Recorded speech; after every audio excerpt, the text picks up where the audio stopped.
चोर की कहानी। देखिए एक चोर कैसे चोर से एक राजा बनता है। कहानी को ध्यान से सुनेंगे।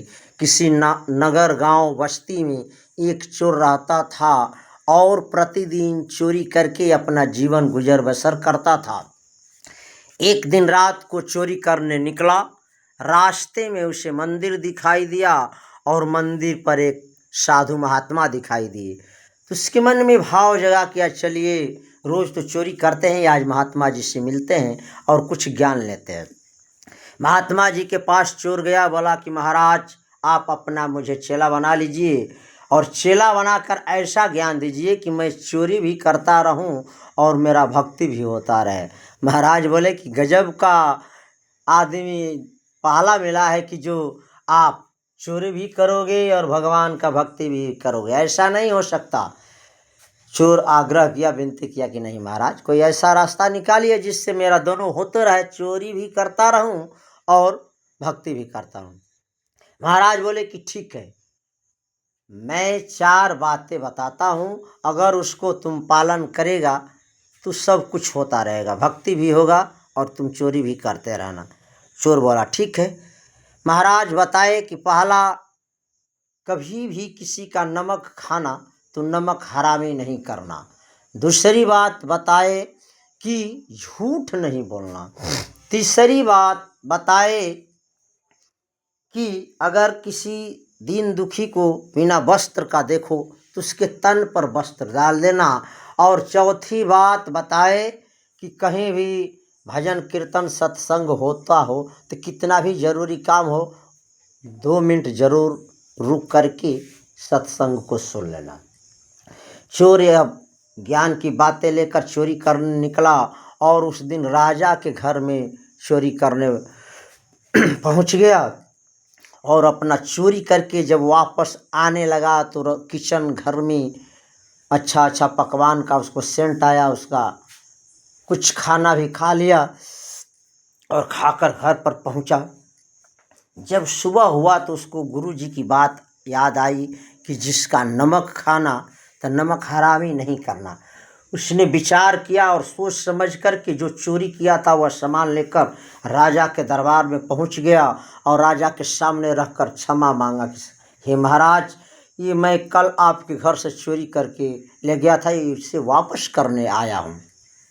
महाराज भी सुनकर अचंभित रह गए कि पहला आदमी मिला है, पहला चोर मिला है जो चोरी करके आज वापस करने आया है। राजा पूछे क्यों वापस करने आए, तो उसने गुरुजी की सारी बात बता दी और ये भी बताया कि गुरुजी बोले हैं कि कभी झूठ नहीं बोलना, तो इसीलिए मैं वापस करने आया और मैं झूठ नहीं बोलता हूँ। राजा ने उसकी ईमानदारी पर विश्वास किए और उसको अपने यहाँ चौकीदार के रूप में रख लिए। सोचे कि यह अच्छा ईमानदार आदमी है, जो चोरी किया है और पुनः वापस करने आ गया, तो इससे बड़ा ईमानदार कौन हो सकता है। अब चौकीदारी करते हुए कुछ दिन बीता तो एक दिन चौकीदार ने देखा कि मंत्री जो है रानी के कक्ष की ओर जा रहा है। चौकीदार देखा।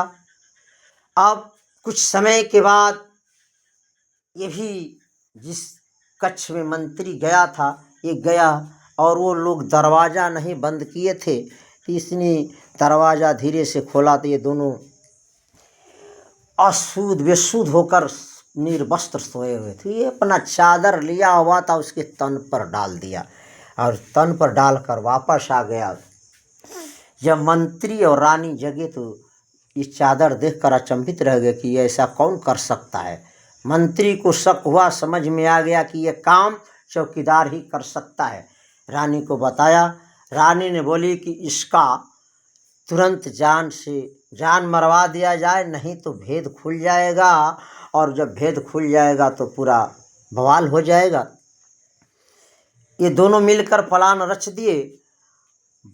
माली को बुलाकर आदेश दिए कि कल सुबह जो पहले जो फूल लेने जाएगा उसका सर काट देना और उसको थाल में सजाकर फूल से ढक देना, और दोबारा जो जाएगा उसको थाल और फूल सर सहित दे देना।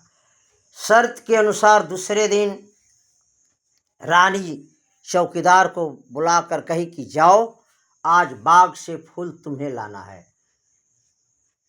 चौकीदार बोला कि ठीक है। फूल लेने जा रहा था कि रास्ते में सत्संग हो रहा था, भजन कीर्तन हो रहा था। गुरुजी की बात आ गई, सोचा कि चलो 2 मिनट सुन लेते हैं। इधर सुनने लगा, देर हो गई। तब तक रानी विचार की कि अब काम हो गया होगा, उसने मंत्री को भेज दिया। लेकिन दूसरी बार के जगह पहली बार मंत्री ही चला गया और शर्त के अनुसार माली ने मंत्री का सर धड़ से अलग कर दिया और थाल में सजा कर रख दिया। अब कुछ समय बीता तो चौकीदार को याद आया कि अरे चलते हैं, रानी ने फूल मांगे थे। अब ये गया तो माली ने थाल में रखा हुआ फूल और सर दे दिया। जब रानी खिड़की से चोर को आती देखी, पथ पूरा बात समझ गई।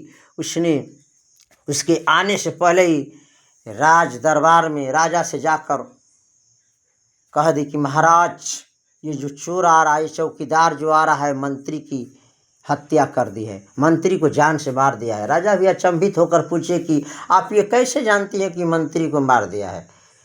रानी बोली कि हम जानती हूँ महाराज, ये बहुत गलत आदमी है, सही आदमी नहीं है।